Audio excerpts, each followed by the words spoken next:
Audio Jungle. Hello साथियों, नमस्कार। एक और सीरीज में आपका स्वागत है। और आज हम भारत विश्व राजस्थान का संपूर्ण भूगोल यहाँ पर कवर कर रहे हैं साथियों। और 500 महत्वपूर्ण वन लाइनर क्वेश्चन की ये सीरीज है सेकंड सीरीज यानी सेकंड पार्ट है ये, जिसमें हम यहाँ पर 101 से लेकर 200 तक के क्वेश्चन यहाँ पर कवर करेंगे। इस प्रकार हम पार्ट वाइज यहाँ पर देखने वाले हैं और महत्वपूर्ण 500 क्वेश्चन हम 5 सीरीज के माध्यम से यानी 5 पार्ट के माध्यम से यहाँ पर कवर कर लेंगे। अगर आपने पिछला पार्ट नहीं देखा है 100 क्वेश्चन वाला, तो वो भी देख लीजिएगा। ये चल रहा है पार्ट 2, जिसमें आज हम यहाँ पर महत्वपूर्ण 100 क्वेश्चन देखेंगे, यानी 101 से लेकर 200 तक के क्वेश्चन यहाँ पर कवर करेंगे। ये सीरीज साथियों राजस्थान के जितने भी प्रतियोगी परीक्षाएं आयोजित होती है उन सब की दृष्टि से महत्वपूर्ण है। जैसे बात करें यहाँ पर CAT 12th स्तर वाली, CAT ग्रेजुएशन वाली है, रेट है, पटवार है, LDC है, इसके बाद में है राजस्थान पुलिस है, फॉरेस्ट गार्ड है, और RSSB या फिर RPSC की जितनी भी प्रतियोगी परीक्षाएं आयोजित होती है उन सब की दृष्टि से ये सीरीज आपके लिए महत्वपूर्ण है साथियों। अगर चैनल पर पहली बार देख रहे हो तो चैनल को जरूर सब्सक्राइब कीजिएगा, क्योंकि हम हर तरह की अपडेट आपको बताते रहते हैं और महत्वपूर्ण MCQ टेस्ट सीरीज भी आपके लिए लेकर आते रहते हैं। तो साथियों यहाँ पर देखो, पहला क्वेश्चन है आज का। 101 से 200 क्वेश्चन यहाँ पर कवर करेंगे साथियों। तो 101 नंबर का क्वेश्चन यहाँ पर देखिए, भारत का सबसे बड़ा नदी द्वीप कौन सा है? अति महत्वपूर्ण क्वेश्चन है, याद रखना है आपको। माजुली द्वीप, और ये कहाँ पर है? असम में है।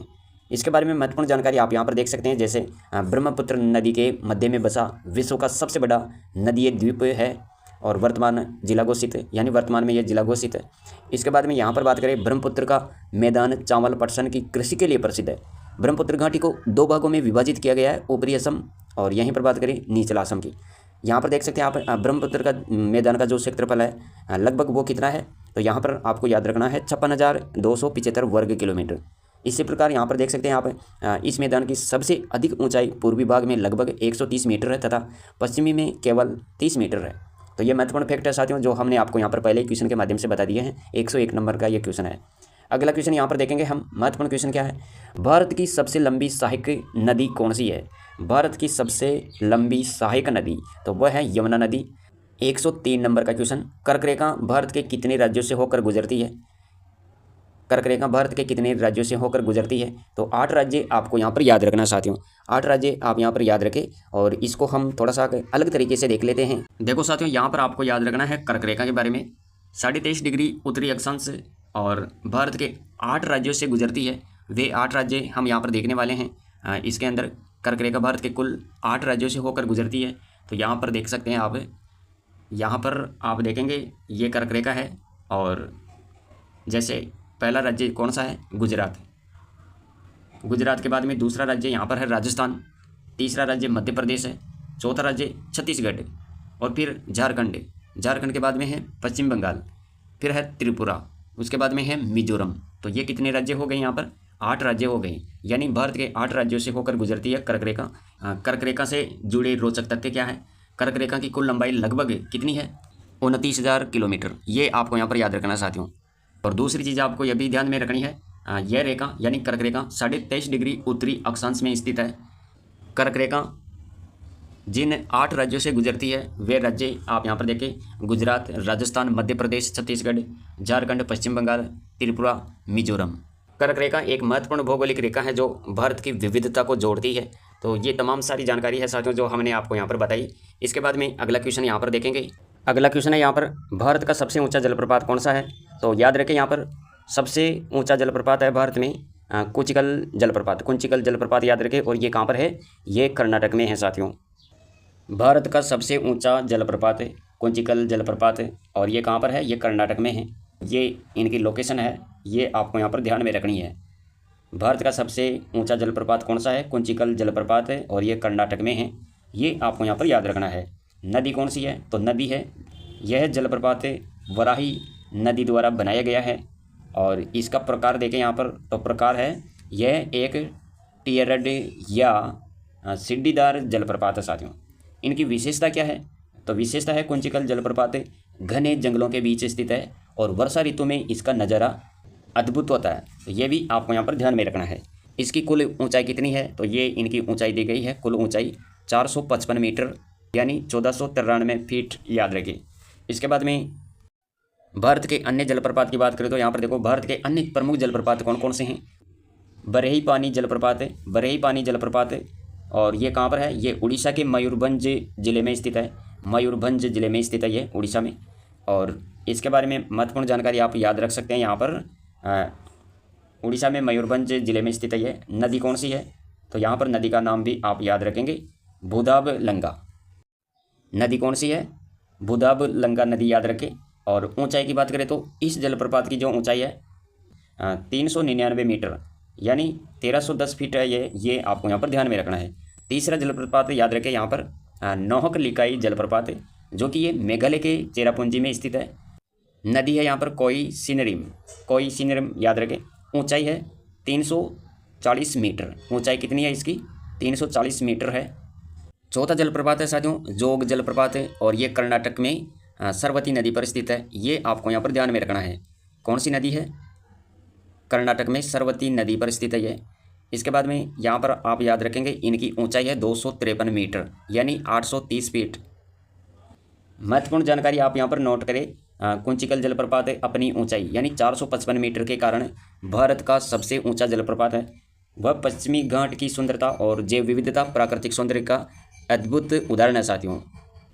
पांचवा क्वेश्चन देखेंगे। पांचवा क्वेश्चन क्या है, भारत का सबसे बड़ा खारे पानी का लेगुन कौन सा है, भारत का सबसे बड़ा खारे पानी का लेगुन कौन सा है, तो यहाँ पर याद रखें चिल्का झील।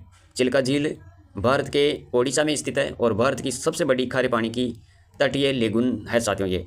इसके बाद में ये आपको यहाँ पर नोट करना है, ये एशिया की सबसे बड़ी खारे पानी की लेगुनों में शामिल है। इसके बाद में इनकी महत्वपूर्ण जानकारी यहाँ पर देखें। राज्य कौन सा है, ओडिशा। जिला याद रखें यहाँ पर पुरी, खुर्दा और गंजाम।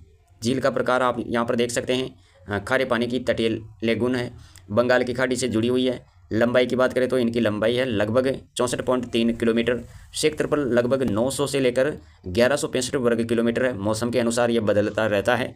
इनकी प्रमुख विशेषताओं की बात करें तो साथियों यहाँ पर प्रमुख विशेषता भी आपको यहाँ पर याद रखनी है।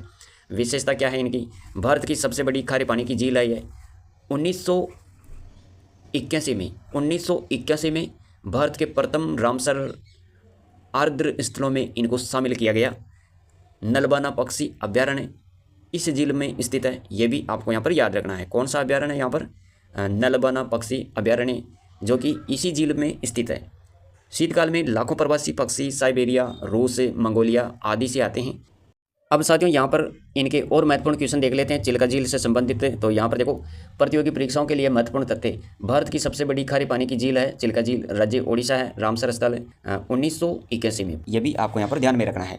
इसके बाद में बात करें यहाँ पर प्रसिद्ध इरावती डॉल्फिन और प्रवासी पक्षी, यह प्रसिद्ध किसके कारण है, इरावती डॉल्फिन एवं प्रवासी पक्षी के कारण प्रसिद्ध है। बंगाल की खाड़ी से जुड़ी तटीय लेगुन है ये भी आप यहाँ पर ध्यान रखें। वन लाइनर क्वेश्चन यहाँ पर देख सकते हैं, जैसे चिल्का झील किस राज्य में स्थित है, ओडिशा। चिल्का झील किस प्रकार की झील है, खारे पानी की तटीय लेगुन है ये। चिल्का झील किस जीव के लिए प्रसिद्ध है, तो इरावती डॉल्फिन याद रखें यहाँ पर।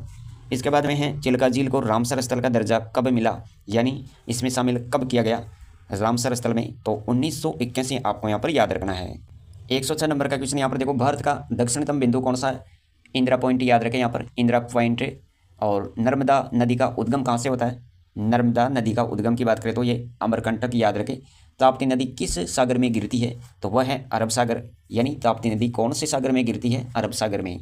भारत का सबसे बड़ा डेल्टा की बात करें तो साथियों, भारत का जो सबसे बड़ा डेल्टा है वो कौन सा डेल्टा है, तो सुंदरबन डेल्टा याद रखें यहाँ पर। अंडमान निकोबार द्वीप समूह किस खाड़ी में स्थित है, अंडमान निकोबार द्वीप समूह की बात करें तो ये कौन सी खाड़ी में है, तो याद रखें बंगाल की खाड़ी। विश्व का सबसे बड़ा महाद्वीप कौन सा है, तो ये सबको पता होगा यहाँ पर एशिया महाद्वीप है। विश्व का सबसे छोटा महाद्वीप कौन सा है, वो ऑस्ट्रेलिया है, ऑस्ट्रेलिया।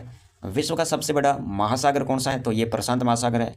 इसके बाद में यहाँ पर देखें महत्वपूर्ण क्वेश्चन, विश्व का सबसे गहरा महासागरीय गृत कौन सा है, तो मारियाना गृत याद रखें यहाँ पर। विश्व की सबसे लंबी पर्वतमाला कौन सी है, तो विश्व की सबसे लंबी पर्वतमाला एंडीज पर्वतमाला साथियों। विश्व का सबसे बड़ा गर्म मरुस्थल की बात करें तो सहारा मरुस्थल होगा।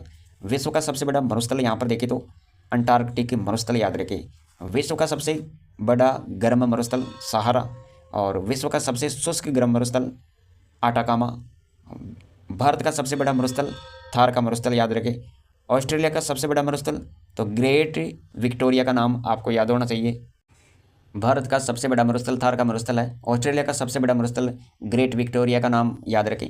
चीन का प्रमुख मरुस्थल की बात करें तो यहाँ पर आपको नाम याद रखना है चीन का प्रमुख मरुस्थल की बात करें तो तकलामकान याद रखें, और मंगोलिया चीन का मरुस्थल गोबी। इसके बाद दक्षिणी अफ्रीका का प्रमुख मरुस्थल की बात करें तो कालाहारी मरुस्थल याद रखें। 117 नंबर का क्वेश्चन है, राजस्थान का सबसे बड़ा जिला कौन सा है क्षेत्रफल की दृष्टि से, तो वो है जैसलमेर। जैसलमेर कितना है, 38,401 वर्ग किलोमीटर है साथियों ये।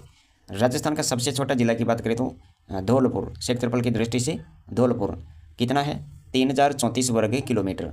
यहाँ पर एक चीज़ नोट करें, वर्तमान यानी 2024 में क्षेत्रफल की दृष्टि से राजस्थान का सबसे छोटा जिला धौलपुर है। इसका क्षेत्रफल लगभग 3,034 वर्ग किलोमीटर है।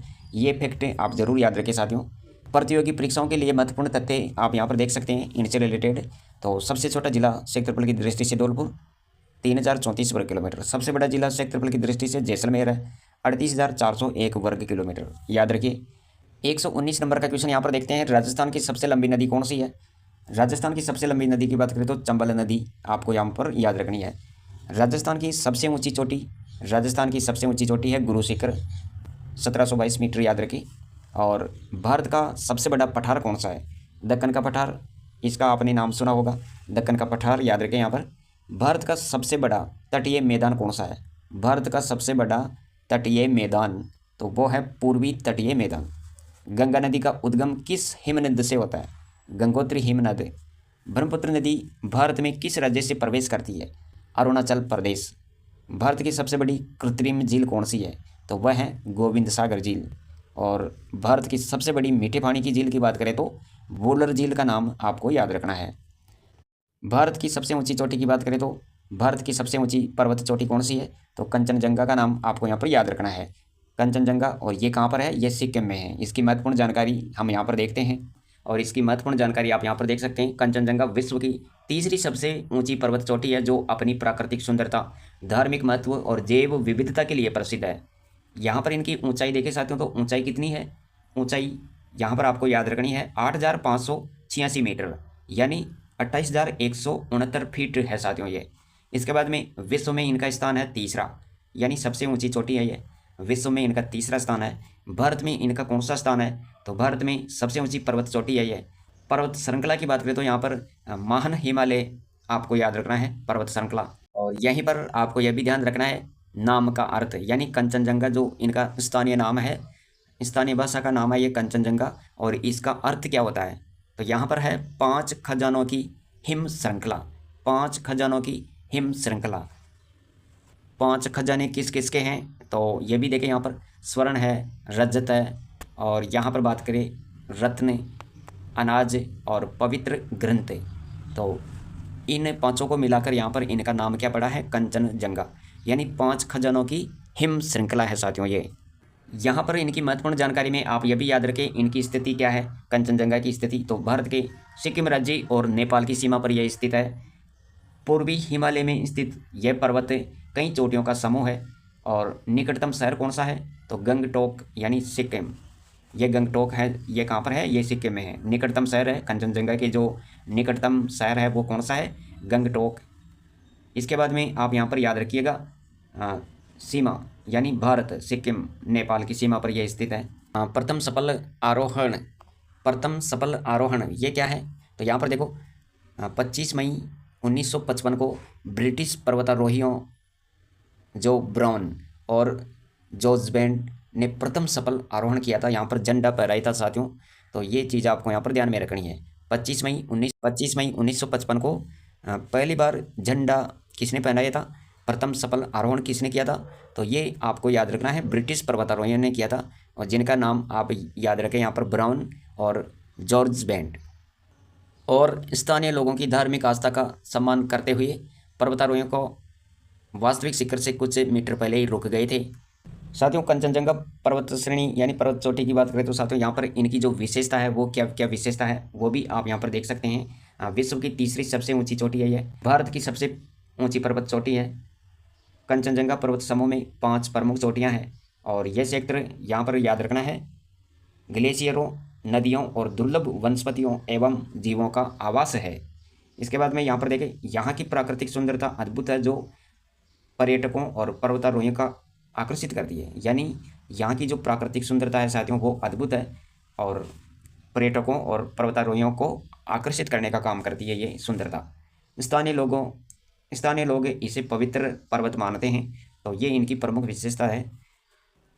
कंचनजंगा राष्ट्रीय उद्यान की बात करें तो साथियों यहाँ पर याद रखिएगा, कंचनजंगा राष्ट्रीय उद्यान सिक्किम में स्थित है और ये यूनेस्को की विश्व धरोहर में शामिल है। कब से? 2016 से। यह अनेक दुर्लभ जीव जंतुओं और पक्षियों का सुरक्षित निवास स्थान है। यह क्षेत्र रेड पांडा, हिम तेंदुआ, कस्तूरी मृग तथा मोनाल पक्षी के लिए जाना जाता है। इनके मुख्य तथ्य आपको यहाँ पर याद रखने हैं। प्रमुख तथ्य फैक्ट, ऊंचाई कितनी है कंचनजंगा की, जो ऊंचाई है साथियों वो 8,586 मीटर आपको याद रखनी है।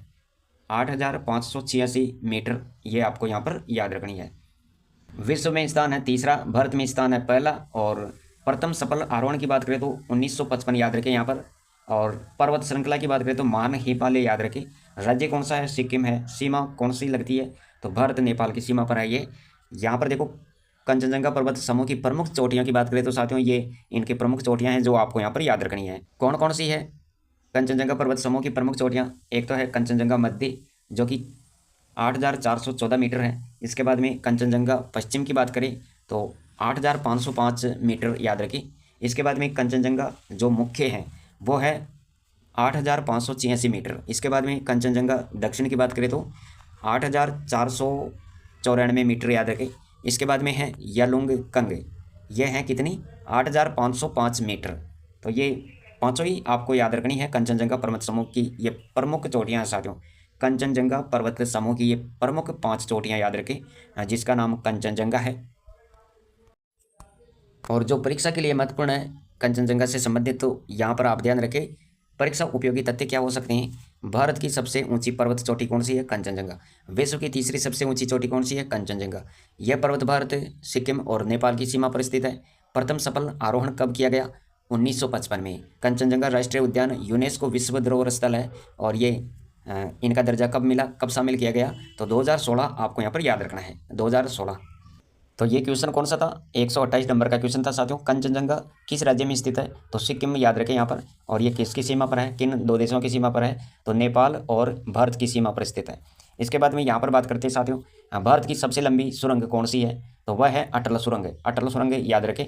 भारत का सबसे बड़ा कोयला क्षेत्र कौन सा है? तो झरिया। झरिया याद रखें यहाँ पर भारत का सबसे बड़ा कोयला क्षेत्र माना जाता है। और विश्व की सबसे लंबी नदी की बात करें तो वो है नील नदी। यहीं पर बात करें साथियों विश्व की सर्वाधिक जल प्रवाह वाली नदी कौन सी है? अमेजन नदी है वो। और विश्व का सबसे ऊंचा पठार कौन सा है? तिब्बती पठार याद रखिए, तिब्बत का पठार। यहाँ पर है विश्व की सबसे ऊंची पर्वत चोटी कौन सी है? विश्व की सबसे ऊंची पर्वत चोटी की बात करें तो वो है माउंट एवरेस्ट। माउंट एवरेस्ट याद रखें। अगला क्वेश्चन है माउंट एवरेस्ट किस हिमालय भाग में स्थित है? तो महा हिमालय में आता है ये। विश्व का सबसे बड़ा द्वीप कौन सा है? तो ग्रीनलैंड याद रखें यहाँ पर। विश्व का सबसे बड़ा प्रायद्वीपीय कौन सा है? तो यहाँ पर आपको ध्यान में रखना है अरब प्रायद्वीपीय। विश्व की सबसे बड़ी खाड़ी की बात करें तो बंगाल की खाड़ी है। और विश्व की सबसे बड़ी मीठे पानी की झील कौन सी है? सुपीरियर झील का नाम याद रखें यहाँ पर। और अगला क्वेश्चन है विश्व की सबसे गहरी झील कौन सी है? बेकाल झील। कौन सी झील? बेकाल झील। राजस्थान की सबसे बड़ी खारे पानी की झील सांबर झील है। राजस्थान की सबसे बड़ी मीठे पानी की झील की बात करें तो वो है कौन सी झील है? राजस्थान की सबसे बड़ी मीठे पानी की झील जयसमंद झील। और राजस्थान में अरावली पर्वतमाला की कुल लंबाई कितनी है? तो 692 किलोमीटर है लगभग, आपको ये याद रखना है। अगला क्वेश्चन यहाँ पर देखते हैं राजस्थान का सबसे गर्म जिला कौन सा है? सबसे गर्म जिला है श्रीगंगानगर। राजस्थान का सबसे शुष्क जिला की बात करें तो जैसलमेर। राजस्थान का एकमात्र पर्वतीय पर्यटन स्थल कौन सा है? वह है माउंट आबू और ये कहाँ पर है? सिरोही में। राजस्थान का सर्वाधिक वर्षा वाला जिला कौन सा है? तो वो है झालावाड़। राजस्थान का सबसे कम वर्षा वाला जिला की बात करें तो वह है जैसलमेर। इसके बाद में यहाँ पर महत्वपूर्ण क्वेश्चन और देखते हैं। राजस्थान में लूणी नदी किस सागर की ओर बहती है? कच्छ के रण की ओर। लूणी नदी का उद्गम कहाँ से होता है? नागपहाड़ अजमेर से। अगला क्वेश्चन देखो साथियों यहाँ पर राजस्थान का सबसे बड़ा वन्य जीव अभयारण्य कौन सा है? तो वह है राष्ट्रीय चंबल घड़ियाल अभयारण्य। राष्ट्रीय चंबल घड़ियाल अभयारण्य याद रखें यहाँ पर।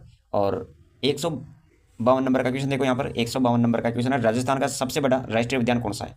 Desert national park. Desert national park मुख्यतः किस जिले में स्थित है? जैसलमेर। राजस्थान में अरावली पर्वतमाला किस दिशा में फैली हुई है?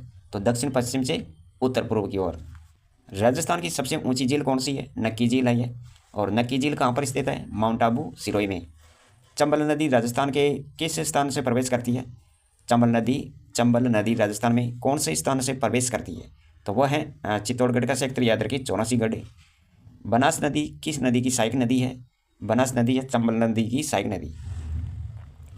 बनास नदी किस नदी की सहायक है? चंबल नदी का नाम याद रखें। और बनास नदी का जो उद्गम है ये कहाँ से होता है? कुंभलगढ़ से होता है साथियों।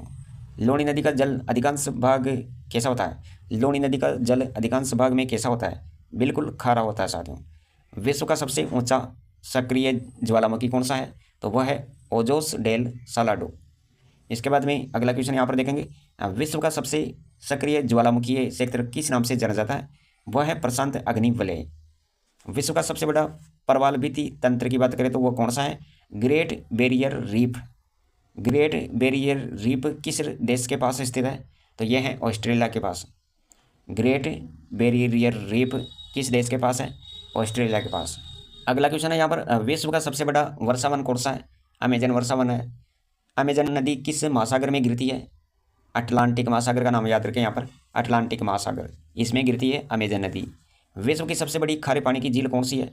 तो कैस्पियन सागर का नाम आपको याद रखना है यहाँ पर, कैस्पियन सागर झील, ये विश्व की सबसे बड़ी खारे पानी की झील है साथियों। विश्व का सबसे शुष्क मरुस्थल कौन सा है? अटाकामा मरुस्थल। भारत का सबसे बड़ा नदी बेसिन कौन सा है? गंगा नदी बेसिन। और भारत का सबसे पश्चिमी बहने वाली प्रमुख नदी कौन सी है? भारत की सबसे पश्चिमी बहने वाली नदी कौन सी है? तो वह है नर्मदा नदी। नर्मदा नदी याद रखें यहाँ पर। भारत का सबसे बड़ा मैंग्रोव वन कौन सा है? तो यह है सुंदरबन। सुंदरबन याद रखें यहाँ पर। भारत में काली मिट्टी का सर्वाधिक विस्तार किस पठार पर है या किस पठार में है? तो वह है दक्कन का पठार। काली मिट्टी का सर्वाधिक विस्तार दक्कन का पठार याद रखें। लाल मिट्टी का निर्माण मुख्यतः किस चट्टान से होता है? आग्नेय और कायांतरित चट्टानों का नाम याद रखें यहाँ पर, इनसे लाल मिट्टी का निर्माण होता है। जलोढ़ मिट्टी भारत के किस मैदान में सर्वाधिक पाई जाती है? जलोढ़ मिट्टी उत्तर भारतीय मैदान में सर्वाधिक रूप में पाई जाती है। ये जलोढ़ मिट्टी भारत के किस मैदान में सर्वाधिक रूप में पाई जाती है? उत्तर भारतीय मैदानों में ये पाई जाती है साथियों। भारत में सर्वाधिक वर्षा किस राज्य में होती है? सर्वाधिक वर्षा भारत में सर्वाधिक वर्षा कौन से राज्य में होती है? तो वह है मेघालय। मेघालय का नाम याद रखें यहाँ पर। भारत का सर्वाधिक वर्षा वाला स्थान कौन सा है? तो भारत का सर्वाधिक वर्षा वाला स्थान है मौसिनराम। इसके बाद में अगला क्वेश्चन यहाँ पर देखें, भारत का सबसे शुष्क क्षेत्र कौन सा है? भारत का सबसे शुष्क क्षेत्र पश्चिमी राजस्थान का थार मरुस्थल का नाम याद रखें यहाँ पर। भारत में दक्षिण पश्चिम मानसून का आगमन सबसे पहले कहाँ से होता है? भारत में दक्षिण पश्चिम मानसून का आगमन सबसे पहले कहाँ होता है? तो वो केरल याद रखें यहाँ पर। भारत में उत्तर पूर्व मानसून से सर्वाधिक वर्षा कौन से राज्य में होती है? उत्तर पूर्व के मानसून से सर्वाधिक वर्षा कहाँ पर होती है? तमिलनाडु। भारत की सबसे लंबी तट रेखा वाला राज्य कौन सा है? तो वह है गुजरात। राजस्थान की सबसे लंबी अंतर्राज्यीय नदी कौन सी है? चंबल नदी। कौन सी नदी है? चंबल नदी याद रखें यहाँ पर। राजस्थान में सर्वाधिक वन क्षेत्र किस जिले में है? सबसे ज़्यादा वन कहाँ पर पाए जाते हैं राजस्थान में? वह कौन सा जिला है? तो वह है उदयपुर। राजस्थान में मरुस्थलीकरण सबसे अधिक किस क्षेत्र में होता है? सबसे ज़्यादा मरुस्थलीकरण कहाँ पर है? तो वह है पश्चिमी राजस्थान। राजस्थान की प्रमुख खारे पानी की झील कौन सी है? तो वह है सांबर झील है। सांबर झील याद रखिए। अगला क्वेश्चन है यहाँ पर, सांबर झील से मुख्य रूप से क्या प्राप्त होता है? तो ये सबको पता है, नमक प्राप्त होता है यहाँ से। राजस्थान का सबसे बड़ा सिंचित क्षेत्र किस नहर से जुड़ा हुआ है? इंदिरा गांधी नहर। इंदिरा गांधी नहर का उद्गम किस बांध से माना जाता है? हरिके बैराज। इसके बाद में अगला क्वेश्चन देखो यहाँ पर, राजस्थान में सर्वाधिक बाजरा उत्पादन किस क्षेत्र में होता है? तो वह है पश्चिमी राजस्थान। पश्चिमी राजस्थान में सर्वाधिक बाजरा का उत्पादन होता है, याद रखें यहाँ पर। अरावली पर्वतमाला राजस्थान को कितने प्राकृतिक भागों में विभाजित करती है? अरावली पर्वतमाला राजस्थान को कितने भागों में बांटती है? तो 2 भागों में विभाजित करती है ये आप यहाँ पर ध्यान रखें। अगला है यहाँ पर, राजस्थान के पूर्वी मैदान की प्रमुख नदी कौन सी है? तो वह है चंबल नदी। पृथ्वी का सबसे बड़ा महासागर कौन सा है? पृथ्वी का सबसे बड़ा महासागर है प्रशांत महासागर, और पृथ्वी का सबसे छोटा महासागर है आर्कटिक महासागर। याद रखें, बेसिक क्वेश्चन है ये। भूमध्य रेखा की अक्षांश स्थिति क्या है? भूमध्य रेखा की अक्षांश स्थिति 0 डिग्री। इसके बाद में है कर्क रेखा का अक्षांश क्या है? कर्क रेखा का अक्षांश तो यहाँ पर याद रखें 23 डिग्री 30 मिनट उत्तरी अक्षांश, लगभग 23.5 डिग्री याद रखें यहाँ पर उत्तरी अक्षांश। इसके बाद में यहाँ पर देखते हैं मकर रेखा का अक्षांश क्या है? तो यह है 23 डिग्री 30 मिनट दक्षिणी अक्षांश, यानी लगभग 23.5 डिग्री आपको दक्षिणी अक्षांश याद रखना है। इसके बाद में यहाँ पर देखते हैं 196 नंबर का क्वेश्चन है, पृथ्वी अपने अक्ष पर एक चक्कर कितने समय में लगाती है। पृथ्वी अपने अक्ष पर एक चक्कर लगाने में कितना समय लेती है। तो 24 घंटे याद रखें, यहाँ पर 24 घंटे का समय लगता है।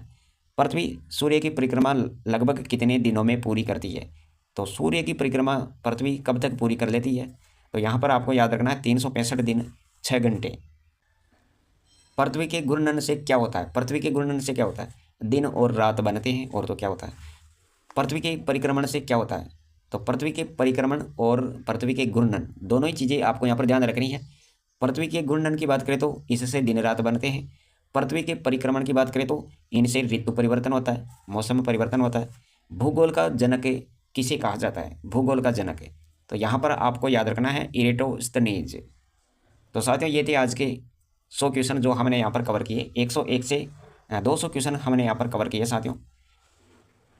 अगर आपने पार्ट 1 नहीं देखा है तो 100 क्वेश्चन उसमें भी है, 100 क्वेश्चन वो भी देखने की कोशिश करें। तीसरा पार्ट यानी तीसरा वीडियो, तीसरी सीरीज आएगी जिसमें आप देखेंगे 201 से लेकर 300 क्वेश्चन।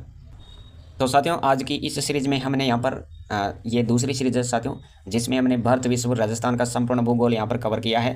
500 क्वेश्चन में से हमने 200 क्वेश्चन यहाँ पर कवर कर लिए हैं। तीसरी सीरीज में यानी तीसरे पार्ट में हम 300 क्वेश्चन कवर कर लेंगे। उसके बाद में तीसरा, चौथा, पाँचवा पार्ट आप देखेंगे साथियों। तो इस प्रकार हम 500 महत्वपूर्ण वन लाइनर क्वेश्चन कवर कर पाएंगे साथियों। अगर आप 500 पार्ट देख लेते हैं तो इसका मतलब है कि आपने 500 महत्वपूर्ण क्वेश्चन कवर कर लिए, यानी भारत का संपूर्ण भूगोल, भारत विश्व राजस्थान का संपूर्ण भूगोल आपने कवर कर लिया है। यानी बेसिक जानकारी हमने यहाँ पर ऐड की है। एनसीईआरटी से रिलेटेड यहाँ पर क्वेश्चन जोड़े गए हैं और पिछली विगत परीक्षाओं में आए हुए क्वेश्चन भी हमने यहाँ पर लिए हैं। सभी महत्वपूर्ण क्वेश्चन और मॉडल पेपर के क्वेश्चन, सभी तरह के क्वेश्चन हमने यहाँ पर ऐड किया साथियों। तो मिलेंगे एक और नई सीरीज में। आज के लिए इतना ही। Thanks for watching.